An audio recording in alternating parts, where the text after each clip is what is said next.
ओम शांति 12/4/2025 वाक्य प्रातः मुरली मिठे बचे तुम मानकर एही ब्राह्मण कुल संपूर्ण भिन्न अटे। तुम्हें ब्राह्मण माने ही ज्ञानवान अट। तुम्हें माने ज्ञान विज्ञान एवं अज्ञानता को जानिछ। प्रश्न अछि केउ सहज पुरुषार्थ द्वारा तुम मानकर मन सबु कथारु हटि जीव। उत्तर अछि केवल एही आत्मिक व्यवसाय रे लागी जाओ। जेते जेते आत्मिक सेवा करी चलिब सेते आपे आपे सबु कथारु मन हटि जीव एवं राजत्व नेबार पुरुषार्थ रे लागी पड़िब। किंतु आत्मिक सेवा करिबा सहित जेउ संतान मानकु रचना करिछंती सेमानकु मध्य पालना देबाकु हेबो। गीत अछि जो पिया के साथ है। ओम शांति। पिता परमात्मा को पिया मध्य कहा जाइछि। एबे तुमे माने पिता परमात्मा का सम्मुख रे बसिछ। तुमे माने जानुछ आमे कोनोसी साधु सन्यासी को आगरे बसी नहु। बाबा हेले ज्ञानर सागर जेउ ज्ञान द्वारा ही समस्तंकर सद्गति होई थाए। कुआ जाए ज्ञान विज्ञान एवं अज्ञान। विज्ञान अर्थात देही अभिमानी हेबा जोगर यात्रा रे रहिबा एवं ज्ञान अर्थात सृष्टि चक्र को जानिबा। तेबे ज्ञान विज्ञान एवं अज्ञान एहा अर्थ को मनुष्य माने बिल्कुल जानी नहांती। वर्तमान तुमे हेउछ संगमजुगी ब्राह्मण। तुमर ही ब्राह्मण कुल अद्वैत अटे। जेउ कुल को केही हेले भी जानी नहांती। ब्राह्मण माने संगमजुगी अटंती एकथा कोनोसी शास्त्र रे नाही। एकथा मध्य जानिछंती जे प्रजापिता ब्रह्मा तांकर कर्तव्य करी जाइछंती। तांको आदिदेव मध्य कहउछंती। आदि देवी हेले जगदम्बा से किए एकथा मध्य दुनिया जानी नाही। तेबे सी निश्चित ब्रह्मा को मुखवंशावली ही होइथिबे। से कोनोसी ब्रह्मांकर स्त्री नुहंती। तांकु मध्य बाबा पोष्य करिथांती। तुमको मध्य पोष्य करुछंती। ब्राह्मण मानकु देवता कुहाजिब नाही। एठारे ब्रह्मकर मंदिर अछि। से मध्य मनुष्य अटंती। ब्रह्मा को सहित सरस्वती भी मध्य अछंती। पुणी देवता मानकर मंदिर मध्य रहिछि। समस्ते एठाकार ही मनुष्य अटंती। केवल जनकर मंदिर करि देउछन। प्रजापितांकर तो बहुत प्रजा थिबे ना। सेही प्रजा माने एबे रचना हेउचंती। प्रजापिता ब्रह्मांकर कुल वृद्धि को पाई चलीछि। समस्ते तांकर पोष्य बा धर्मर संतान अटंती। एबे तुमको बेहदर बाबा धर्मर संतान करुछंती। ब्रह्मा मध्य बेहदर बाबांकर संतान। एहाको मध्य तांको ठारू ही वर्षा मिलुछि। नाती नातुणी मानकु मध्य तांको ठारू ही वर्षा मिलुछि। ज्ञान तो काहा पाखरे नाही। कारण ज्ञानर सागर हेले एकमात्र बाबा। से न आसीबा पर्यंत काहार सद्गति होई पारिब नाही। एबे तुमे सद्गति पाइबा निमंते भक्ति मार्गरु ज्ञान मार्ग को आसीछ। सत्य युग को सद्गति कली युग को दुर्गति बोली कहा जाइछि। काहेकि ना एहा रावण राज्य अटे।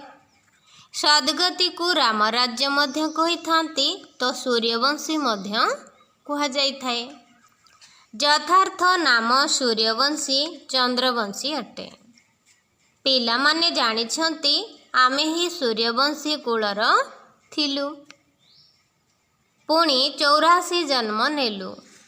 एही ज्ञान कौनसी शास्त्र रे नाही। काहीकि ना से सबु हेला भक्ति मार्गर जहाँकि विनाश होइजिव। एठारे जो संस्कार नहीं जिवे सेठारे पुणी तैयारी करिबारे लागी पड़िबे।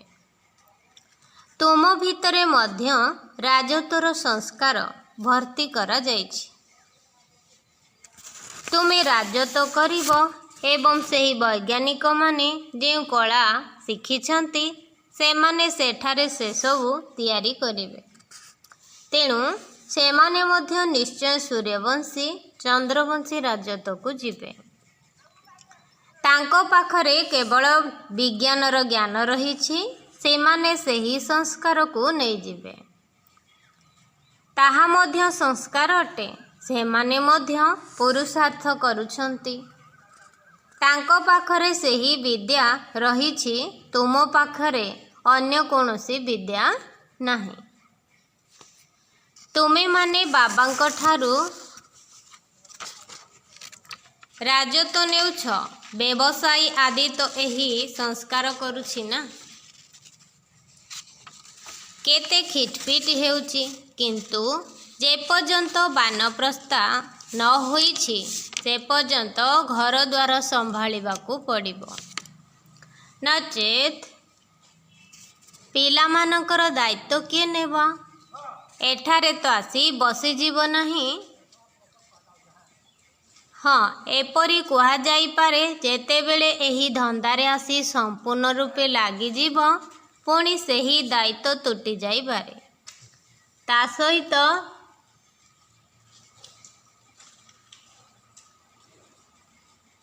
रचना को मध्य निश्चय संभाळिबाकू हेबो। ता सहित रचना को मध्य निश्चिंत संभाळिबाकू हेबो। हाँ, जदि केही भल भावरे ईश्वरी सेवारे लागी जाती तेबे सेमानंक ठारू तांकर जेपरी मन तुटी जाए। भावंती जेतिकी समय एही आत्मिक सेवारे समय देबा सेते भल। बाबा आसीछंती पतितरु पावन हेबार रास्ता बतैबा पाई। तेणु पिलामानकु मध्य एही सेवा करिबाकू हेबो। किंतु प्रत्येकंकर हिसाब देखा जाए। बेहदर बाबा तो केवल पतितरु पवित्र हेबार मत देउछंती। से केवल पवित्र हेबार ही रास्ता बताउछंती। बाकी ए सबु देखाशुणा करिबा, राय देबा एहांकर कर्तव्य अटे। शिव बाबा कहउछंती, मते व्यवसाय आदिर कौनसी कथा पचार नाही। मते तुमे माने डाकिछ जे एठाकू आसी आम पतित मानकू पवित्र कर। तेणु मु एहांक द्वारा तुम मानकू पवित्र कराउछि। ये मध्य पिता अटंती, तेणु तांको मतरे मध्य चालिबाकू हेबो। तांकर हेला आत्मिक मत, एहांकर शारीरिक मत। एहांक उपरे मध्य केते दायित्व रहुछि। ये मध्य कहउछंती जे बाबांकर निर्देश हेउछि केवल मते मने पका, मो मतरे चाल, बाकी पिला मानकर जहा किछि पचारिवार अछि, चाकिरी रे किपरि चालिबु इत्यादि इत्यादि एही कथा को साकार बाबा भल भावरे बुझाई पारिबे। से अनुभवी, तेणु से संबंधरे ए कहि पारिबे जे मु एही परि करूछि। एहांकु देखि शिखिबाकू हेबो। ये मध्य शिखेइबे, काहींकि ना ये सबुठारु आगरे अछंती। सबु झड़ झंझा प्रथमे एहांक पाखकु आसुछि। काहाक पाखकु? ब्रह्मा बाबांक पाखकु। सेथिपाई ये सबुठारु शक्तिशाली योद्धा अटंती। सेथिपाई तो उच्च पद मध्य पाउछंती। माया मध्य योद्धा होई लड़ुछि। ये तुरंत सबु किछि छाड़ी देले। तांकर सेही भली पाठ थिला। शिव बाबा एहांक द्वारा एही भली कराई देले। सी ही करी कराइला वाला अटंती ना। तांकु साक्षात्कार होई गला। तापरे खुशी खुशी रे से सबु किछि छाड़ी देले। एबे मु ईश्वरीय मालिक हेउछि, तेणु एही पाई पैसार जिनिस मु कौन करिबी? ବିନାଶର ସାକ୍ଷାତକାର ମଧ୍ୟ କରାଇଦେଲେ। ବୁଝିଗଲେ ଯେ ଏହି ପୁରୁଣା ଦୁନିଆ ବିନାଶ ହେବ। ମୋତେ ପୁନର୍ବାର ରାଜତ୍ୱ ମିଳୁଛି, ତେଣୁ ତୁରନ୍ତ ସବୁ କିଛି ଛାଡ଼ିଦେଲେ। ଏବେ ତ ବାବାଙ୍କ ମତରେ ଚାଲିବାକୁ ହେବ। ବାବା କହୁଛନ୍ତି, ମୋତେ ମନେ ପକାଅ, ଡ୍ରାମା ଅନୁସାରେ ଭର୍ତ୍ତି ହେବାର ଥିଲା। ମନୁଷ୍ୟମାନେ କ'ଣ ଏକଥା ଜାଣିଛନ୍ତି ଯେ ଏମାନେ ସବୁ କାହିଁକି ପଳାଇ ଆସିଲେ? ଇଏ କୌଣସି ସାଧୁସନ୍ଥ ନୁହେଁ, ଇଏ ତ ବହୁତ ସାଧାରଣ। ଇଏ ମଧ୍ୟ କାହାକୁ ଡାକି ନାହାନ୍ତି। ମନୁଷ୍ୟମାନଙ୍କର କୌଣସି ମହିମା ହିଁ ନାହିଁ। ମହିମା ତ ଏକମାତ୍ର ବାବାଙ୍କର। ବାସ୍ ବାବା ହିଁ ଆସି ସମସ୍ତଙ୍କୁ ସୁଖ ଦେଉଛନ୍ତି, ତୁମ ସହିତ କଥାବାର୍ତ୍ତା ହେଉଛନ୍ତି। ତୁମେମାନେ କାହା ପାଖକୁ ଆସିଛ? ତୁମର ବୁଦ୍ଧି ସେଠାକୁ ମଧ୍ୟ ଯିବ ଏବଂ ଏଠାକୁ ମଧ୍ୟ ଆସିବ। କାହିଁକି ନା ଜାଣିଛ, ଶିବ ବାବା ପରମଧାମ ନିବାସୀ ଅଟନ୍ତି। ବର୍ତ୍ତମାନ ଏହାଙ୍କ ଶରୀରରେ ଆସିଛନ୍ତି। ବାବାଙ୍କ ଠାରୁ ଆମକୁ ସ୍ୱର୍ଗର ବର୍ଷା ଅର୍ଥାତ୍ ସମ୍ପତ୍ତି ମିଳୁଛି। କଳିଯୁଗୀ ପରେ ନିଶ୍ଚିତ ସ୍ୱର୍ଗ ଆସିବ। କୃଷ୍ଣ ମଧ୍ୟ ବାବାଙ୍କ ଠାରୁ ସମ୍ପତ୍ତି ନେଇ ସେଠାକୁ ଯାଇ ରାଜତ୍ୱ କରିବେ। ଏଥିରେ ଚରିତ୍ର କୌଣସି କଥା ନାହିଁ। ଯେପରି ରାଜକୁମାର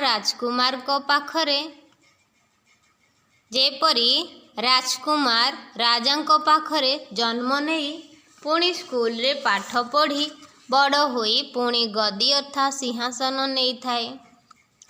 ଏଥିରେ ମହିମା ଅଥବା ଚରିତ୍ରର କୌଣସି କଥା ନାହିଁ। ଉଚ୍ଚରୁ ଉଚ୍ଚ ତ ଏକମାତ୍ର ବାବା ହିଁ ଅଟନ୍ତି। ମହିମା ମଧ୍ୟ ତାଙ୍କର କରାଯାଉଛି। ଏ ମଧ୍ୟ ତାଙ୍କର ପରିଚୟ ଦେଉଛନ୍ତି। ଯଦି ସେ କହିବେ ମୁଁ କହୁଛି, ତେବେ ଲୋକମାନେ ଭାବିବେ ଇଏ ନିଜ ପାଇଁ କହୁଛି। ଏହି ସବୁ କଥାକୁ କେବଳ ତୁମେମାନେ ହିଁ ଜାଣୁଛ। ଭଗବାନଙ୍କୁ କେବେ ମନୁଷ୍ୟ କୁହାଯାଇପାରିବ ନାହିଁ।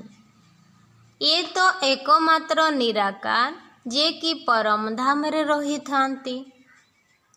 ତୁମ ବୁଦ୍ଧି ଉପରକୁ ମଧ୍ୟ ଯାଉଛି, ପୁଣି ତଳକୁ ବି ମଧ୍ୟ ଆସୁଛି। ବାବା ଦୂର ଦେଶରୁ ପରଦେଶକୁ ଆସି ଆମକୁ ପାଠ ପଢ଼ାଇ ପୁଣି ଚାଲି ଯାଉଛନ୍ତି। ସେ ନିଜେ କହୁଛନ୍ତି, ମୁଁ ଗୋଟିଏ ସେକେଣ୍ଡରେ ଆସେ, ଡେରି ଲାଗେ ନାହିଁ। ଆତ୍ମା ମଧ୍ୟ ଏକ ସେକେଣ୍ଡରେ ଗୋଟିଏ ଶରୀର ଛାଡ଼ି ଅନ୍ୟ ଏକ ଶରୀର ନେଉଛି। କେହି ଦେଖିପାରିବେ ହିଁ ନାହିଁ। ଆତ୍ମା ବହୁତ ତୀକ୍ଷ୍ଣ ଅଟେ। ଗାୟନ ମଧ୍ୟ କରାଯାଏ। ଗୋଟିଏ ସେକେଣ୍ଡରେ ଜୀବନ ମୁକ୍ତି। ରାବଣ ରାଜ୍ୟକୁ ଜୀବନ ବନ୍ଧନ ରାଜ୍ୟ କୁହାଯିବ। ପିଲାମାନେ ଜନ୍ମ ନେଲା ମାତ୍ରେ ପିତାଙ୍କ ସମ୍ପତ୍ତିର ଅଧିକାରୀ ହେଲେ। ତୁମେମାନେ ମଧ୍ୟ ବାବାଙ୍କୁ ଚିହ୍ନିଲ ଏବଂ ସ୍ୱର୍ଗର ମାଲିକ ହେଲ, କିନ୍ତୁ ଏଥିରେ ପୁରୁଷାର୍ଥର କ୍ରମ ଅନୁସାରେ ପଦ ରହିଛି। ବାବା ବହୁତ ଭଲ ଭାବରେ ବୁଝାଉଛନ୍ତି। କ'ଣ ବୁଝାଉଛନ୍ତି କି ଦୁଇ ଜଣ ବାବା କହିଛନ୍ତି, ଜଣେ ହେଲେ ଲୌକିକ ଏବଂ ଆଉ ଜଣେ ହେଲେ ପାରଲୌକିକ। ଗାୟନ କରନ୍ତି, ଦୁଃଖରେ ସମସ୍ତେ ସ୍ମରଣ କରନ୍ତି, କିନ୍ତୁ ସୁଖରେ କେହି ବି କରନ୍ତି ନାହିଁ। ତୁମେମାନେ ଜାଣିଛ, ଭାରତବାସୀ ଯେତେବେଳେ ସୁଖୀ ଥିଲେ ସେତେବେଳେ ସ୍ମରଣ କରୁଥିଲେ। ପୁଣି ଆମେ 84 ଜନ୍ମ ନେଲେ। ଆତ୍ମାରେ ଖାଦ ମିଶିବା ଦ୍ୱାରା ଡିଗ୍ରୀ କମ୍ ହୋଇଯାଏ। 16 କଳା ସମ୍ପୂର୍ଣ୍ଣ ଆତ୍ମାରେ ପୁଣି 2 କଳା କମ୍ ହୋଇଯାଇଛି। କମ୍ ନମ୍ବରରେ ପାସ୍ ହେବା କାରଣରୁ ରାମକୁ ଧନୁତୀର ଧରିଥିବାର ଦେଖାଉଛନ୍ତି। ବାକି ସେ କୌଣସି ଧନୁ ଭାଙ୍ଗି ନଥିଲେ, କେବଳ ଚିହ୍ନ ଦେଇଛନ୍ତି। ଏସବୁ ହେଲା ଭକ୍ତି ମାର୍ଗର କଥା। ଭକ୍ତିରେ ମନୁଷ୍ୟ ବାଟବଣା ହୋଇଥାନ୍ତି। ଏବେ ତୁମମାନଙ୍କୁ ଜ୍ଞାନ ମିଳୁଛି ତେଣୁ ତୁମର ଏଣେ ତେଣେ ଘୁରି ବୁଲିବା ବନ୍ଦ ହୋଇଯାଇଛି। ହେ ଶିବ ବାବା କହିବା ଏହା ମଧ୍ୟ ତାଙ୍କୁ ଡାକିବାର ଶବ୍ଦ ଅଟେ। ତୁମକୁ ଏବେ ହେ ଶବ୍ଦ କହିବାର ନାହିଁ, ବାବାଙ୍କୁ ମନେ ପକାଇବାକୁ ହେବ। ଚିତ୍କାର କରିବା ଅର୍ଥାତ୍ ଭକ୍ତିର ଅଂଶ ଆସିଗଲା। ହେ ଭଗବାନ କହିବା ମଧ୍ୟ ଭକ୍ତିର ଅଭ୍ୟାସ ଅଟେ। ବାବା କହିନାହାନ୍ତି ଯେ ହେ ଭଗବାନ କହି ମୋତେ ମନେ ପକାଅ। ସିଏ କହିଛନ୍ତି ଅନ୍ତର୍ମୁଖୀ ହୋଇ ମୋତେ ମନେ ପକାଅ। ନାମର ସ୍ମରଣ ମଧ୍ୟ କରିବା ଉଚିତ ନୁହେଁ। ସ୍ମରଣ ଶବ୍ଦ ମଧ୍ୟ ଭକ୍ତି ମାର୍ଗର ଅଟେ। ତୁମକୁ ବାବାଙ୍କର ପରିଚୟ ମିଳିଲା, ଏବେ ବାବାଙ୍କ ଶ୍ରୀମତରେ ହିଁ ଚାଲ। ବାବାଙ୍କୁ ଏପରି ମନେ ପକାଅ ଯେପରି ଲୌକିକ ସନ୍ତାନ ଦେହଧାରୀ ପିତାଙ୍କୁ ମନେ ପକାଇଥାନ୍ତି। ନିଜେ ମଧ୍ୟ ଦେହ ଅଭିମାନୀ, ତେଣୁ ମନେ ମଧ୍ୟ ଦେହଧାରୀ ପିତାଙ୍କୁ ହିଁ କରୁଛନ୍ତି। ପାରାଲୌକିକ ବାବା ତ ହେଉଛନ୍ତି ଦେହୀ ଅଭିମାନୀ। ବ୍ରହ୍ମାଙ୍କ ଶରୀରରେ ଆସିଲେ ମଧ୍ୟ ଦେହ ଅଭିମାନୀ ହେଉନାହାନ୍ତି। କହୁଛନ୍ତି ମୁଁ ଏହାକୁ ଲୋନ୍ ନେଉଛି, ତୁମକୁ ଜ୍ଞାନ ଦେବା ପାଇଁ ଏହି ଶରୀରକୁ ଲୋନ୍ ନେଉଛି। ମୁଁ ଜ୍ଞାନର ସାଗର, କିନ୍ତୁ ତୁମମାନଙ୍କୁ ଜ୍ଞାନ କିପରି ଦେବି? ଗର୍ଭକୁ ପ୍ରବେଶ ତ ତୁମେମାନେ ହିଁ କରୁଛ, ମୁଁ ତ ଗର୍ଭରେ ପ୍ରବେଶ କରୁନାହିଁ। ମୋର ଗତିମତି ହିଁ ଅଲଗା। ବାବା ଏହାଙ୍କ ଶରୀରରେ ଆସୁଛନ୍ତି, ଏକଥା ମଧ୍ୟ କେହି ବି ଜାଣିନାହାନ୍ତି। କହୁଛନ୍ତି ମୁଁ ବ୍ରହ୍ମାଙ୍କ ଦ୍ୱାରା ସ୍ଥାପନ କରୁଛି, କିନ୍ତୁ କିପରି ବ୍ରହ୍ମାଙ୍କ ଦ୍ୱାରା ସ୍ଥାପନ କରୁଛି? କ'ଣ ପ୍ରେରଣା ଦ୍ୱାରା କରିବେ? ବାବା କହୁଛନ୍ତି ମୁଁ ସାଧାରଣ ଶରୀରରେ ହିଁ ଆସୁଛି। ତାଙ୍କର ନାମ ବ୍ରହ୍ମା ରଖୁଛି, କାହିଁକି ନା ପୁରୁଣା ଦୁନିଆର ସନ୍ନ୍ୟାସ କରୁଛି ନା। ବାବା କହୁଛନ୍ତି ତାଙ୍କର ନାମ ବ୍ରହ୍ମା ରଖୁଛନ୍ତି, କାହିଁକି ନା ପୁରୁଣା ଦୁନିଆର ସନ୍ନ୍ୟାସ କରୁଛନ୍ତି ନା। ତୁମେ ପିଲାମାନେ ଜାଣିଛ ଏବେ ବ୍ରାହ୍ମଣମାନଙ୍କର ମାଳା ହୋଇପାରିବ ନାହିଁ, କାହିଁକି ନା ତଳକୁ ଖସୁଛନ୍ତି। ଯେବେ ବ୍ରାହ୍ମଣମାନେ ଫାଇନାଲ ଅର୍ଥାତ୍ ସମ୍ପୂର୍ଣ୍ଣ ହୋଇଯାଉଛନ୍ତି, ତେବେ ଯାଇ ରୁଦ୍ରମାଳା ହେଉଛି। ପୁଣି ବିଷ୍ଣୁଙ୍କର ମାଳାକୁ ଯାଉଛନ୍ତି। ମାଳାରେ ଆସିବା ପାଇଁ ଯୋଗର ଯାତ୍ରା ଆବଶ୍ୟକ। ଏବେ ତୁମ ବୁଦ୍ଧିରେ ଅଛି ଯେ ଆମେ ପ୍ରଥମେ ସତୋ ପ୍ରଧାନ ଥିଲୁ, ପୁଣି ସତୋ ରଜୋ ତମରେ ଆସୁଛୁ। ହମ୍ ସ୍ୱର ମଧ୍ୟ ଅର୍ଥ ରହିଛି ନା। ଓମ୍ର ଅର୍ଥ ଅଲଗା, ଓମ୍ ଅର୍ଥ ଆତ୍ମା। ପୁଣି ସେହି ଆତ୍ମା କହୁଛି ହମ୍ ସ୍ୱ ଦେବତା କ୍ଷତ୍ରିୟ। ଲୋକମାନେ ପୁଣି କହି ଦେଉଛନ୍ତି ଆମେ ଆତ୍ମା ସ୍ୱ ପରମାତ୍ମାଠୁ। ତୁମର ଓମ୍ ଏବଂ ହମ୍ ସ୍ୱର ଅର୍ଥ ବିଲକୁଲ ହିଁ ଅଲଗା। ଆମେମାନେ ହେଲେ ଆତ୍ମା ଏବଂ ଆତ୍ମା ଭିନ୍ନ ଭିନ୍ନ ବର୍ଣ୍ଣରେ ଆସୁଛି। ଆମେ ଆତ୍ମା ପ୍ରଥମେ ଦେବତା କ୍ଷତ୍ରିୟ ହେଉଛୁ। ଏପରି ନୁହେଁ କି ଆତ୍ମା ସ୍ୱ ପରମାତ୍ମା।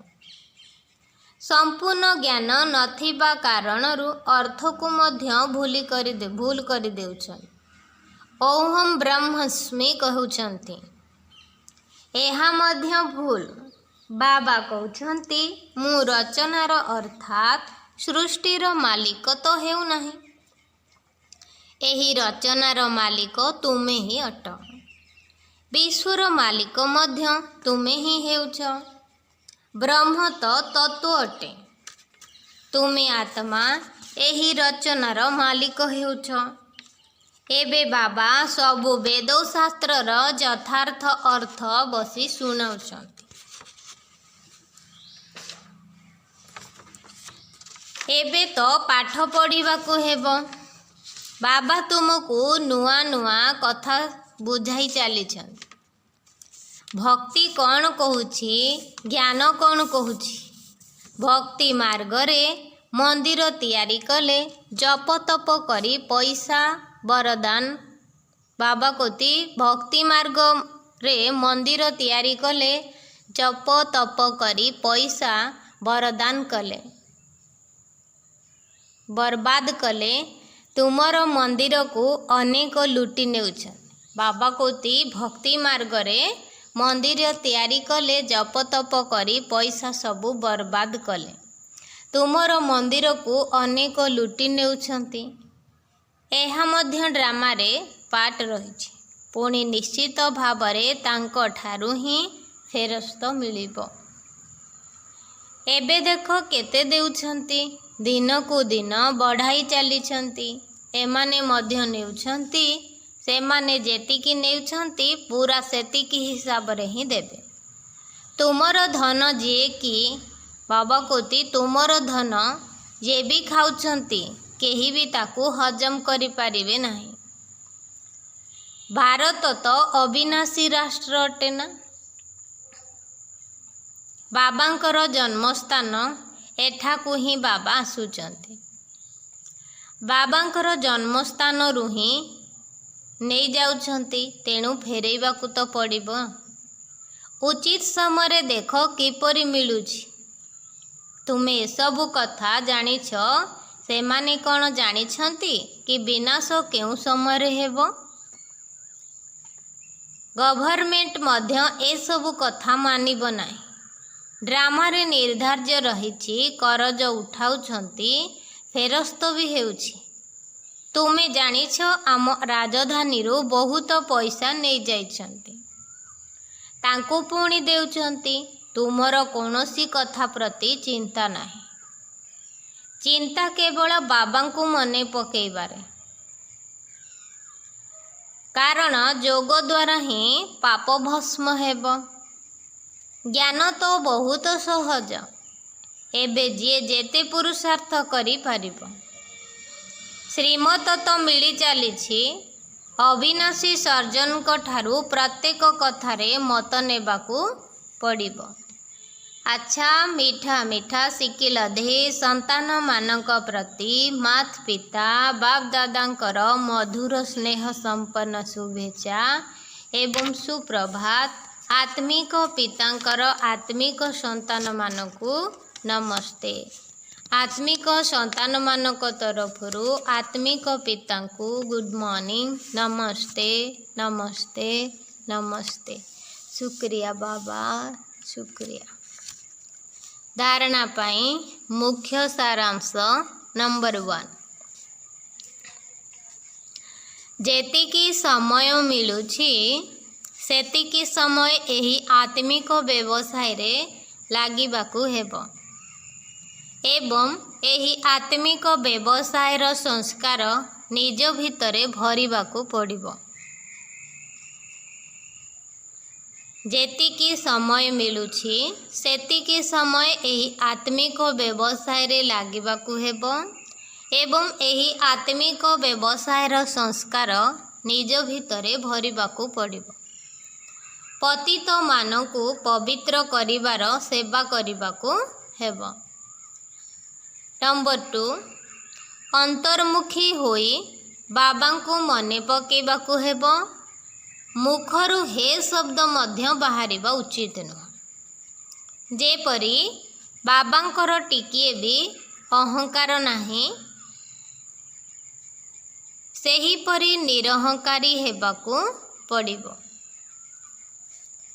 वरदातांकर वरदान अछि, मनर संकल्प बा वृत्ति द्वारा श्रेष्ठ प्रकंपनर सुगंध खेलाउथिबा शिवशक्ति जुगल स्वरूप हुआ। वरदान, मनर संकल्प बा वृत्ति द्वारा श्रेष्ठ प्रकंपनर सुगंध खेलाउथिबा शिवशक्ति जुगल स्वरूप हुआ। विस्तार, आजिकाली जेपरी स्थूल सुगंध सृष्टि करिबार उपकरण गुड़िक द्वारा गोलाप, चंदन आदि भिन्न भिन्न प्रकार सुगंध वायुमंडल रे खेलाई देउछंती, सेहीपरि तुमे माने मध्य शिवशक्ति जुगल स्वरूप होई निजर मानसिक संकल्प ବା ବୃତ୍ତି ଦ୍ୱାରା ସୁଖ, ଶାନ୍ତି, ପ୍ରେମ ଏବଂ ଆନନ୍ଦର ସୁଗନ୍ଧ ବାୟୁମଣ୍ଡଳରେ ବିଚ୍ଛୁରିତ କର। ପ୍ରତିଦିନ ଅମୃତ ବେଳାରେ ଭିନ୍ନ ଭିନ୍ନ ଶ୍ରେଷ୍ଠ ପ୍ରକମ୍ପନକୁ ଝରଣା ସଦୃଶ୍ୟ ଆତ୍ମାମାନଙ୍କ ଉପରେ ଛିଞ୍ଚନ କର। ସେଥିପାଇଁ କେବଳ ଶ୍ରେଷ୍ଠ ସଂକଳ୍ପର ଅଟୋମେଟିକ୍ ସୁଇଚ୍କୁ ଅନ୍ କରିଦିଅ, ଯାହାଦ୍ୱାରା ସାରା ବିଶ୍ୱରେ ଯେଉଁ ସବୁ ଅଶୁଦ୍ଧ ମନୋବୃତ୍ତିର ସୁଗନ୍ଧ ରହିଛି ସେଗୁଡ଼ିକ ସମାପ୍ତ ହୋଇଯିବ। ଏଥିପାଇଁ କେବଳ ଶ୍ରେଷ୍ଠ ସଂକଳ୍ପର ଅଟୋମେଟିକ୍ ସୁଇଚ୍କୁ ଅନ୍ କରିଦିଅ, ଯାହାଦ୍ୱାରା ସାରା ବିଶ୍ୱରେ ଯେଉଁ ସବୁ ଅଶୁଦ୍ଧ ମନୋବୃତ୍ତି ଦୁର୍ଗନ୍ଧ ରହିଛି ସେଗୁଡ଼ିକ ସମାପ୍ତ ହୋଇଯିବ। ସ୍ଲୋଗାନ ଅଛି, ସୁଖଦାତାଙ୍କ ଦ୍ୱାରା ସୁଖର ଭଣ୍ଡାର ପ୍ରାପ୍ତ ହେବା, ଏହା ହିଁ ହେଉଛି ତାଙ୍କର ସ୍ନେହର ପ୍ରତୀକ। ସ୍ଲୋଗାନ ଅଛି, ସୁଖଦାତାଙ୍କ ଦ୍ୱାରା ସୁଖର ଭଣ୍ଡାର ପ୍ରାପ୍ତ ହେବା, ଏହା ହିଁ ହେଉଛି ତାଙ୍କର ସ୍ନେହର ପ୍ରତୀକ। ଓମ୍ ଶାନ୍ତି।